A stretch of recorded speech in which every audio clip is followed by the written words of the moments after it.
Banyak kan sahabat habis sholat duhur ba'diyah di masjid, qobliyah di masjid. Apa kata Nabi?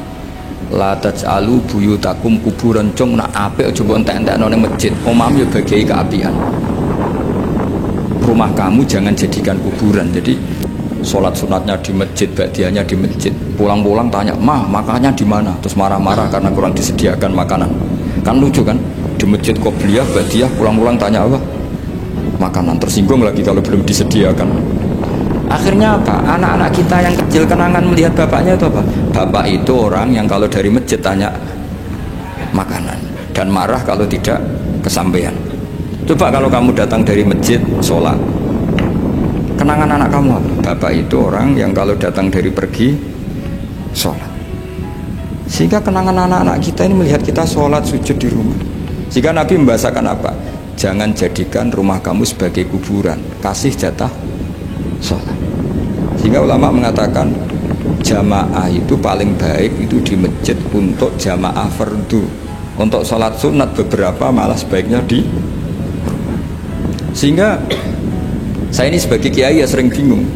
Bingungnya kadang ada orang terlalu overacting, ingin masjidnya ruame sehat. Yang satu enggak. Saya ini sering dipamiti. Ya saya akhirnya bingung.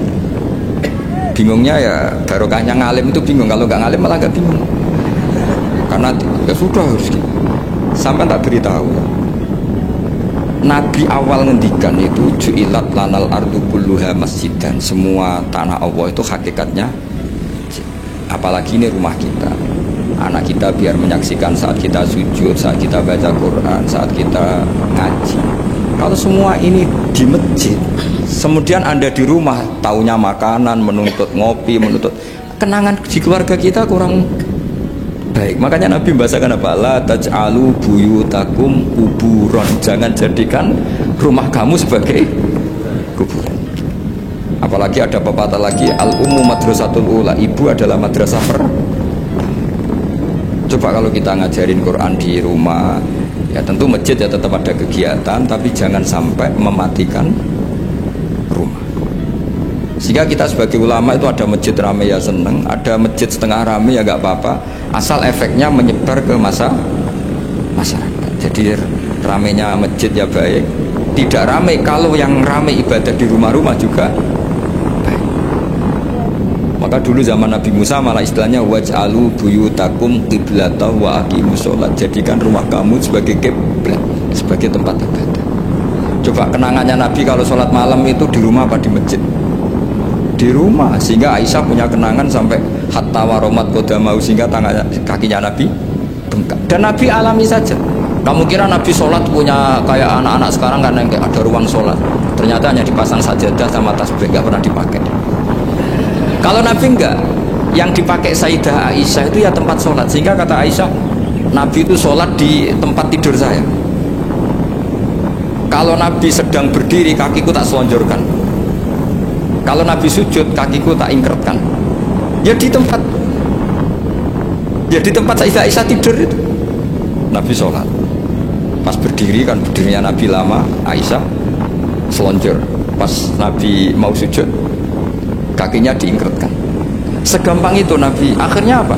Kenangannya Aisyah sebagai istri itu doa-doa tahajud, doa-doa. Coba kalau Nabi tahajudnya di masjid, Sayyidah Aisyah tidak punya kenangan doa-doa apa?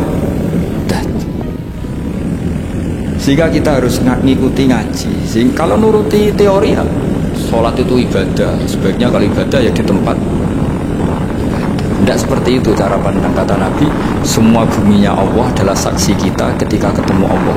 Semakin saksi itu baik, banyak, maka semakin baik. Maka kalau sholat sunat, kesunatannya itu pindah-pindah tempat. Tapi ya jangan terlalu habis di sini terus pakai mobil ke sana gitu. Iya, kalau pas di perempatan ada orang cantik nggak jadi diterusin nanti. Tapi ini sama saya cerita ya. Jadi di antara mengkaji Quran itu mengkaji cara Allah membuat khitab. Dan yang kunci semua adalah Allah adalah zat sing otoritatif, malikul umurikul dia, pengendali dari semua. Maka kalau nyifati Allah ya tetap yaghfiru liman yasha wa yu'adzibu may yasha. Jangan pernah mengambil otoritasnya Allah Subhanahu wa taala.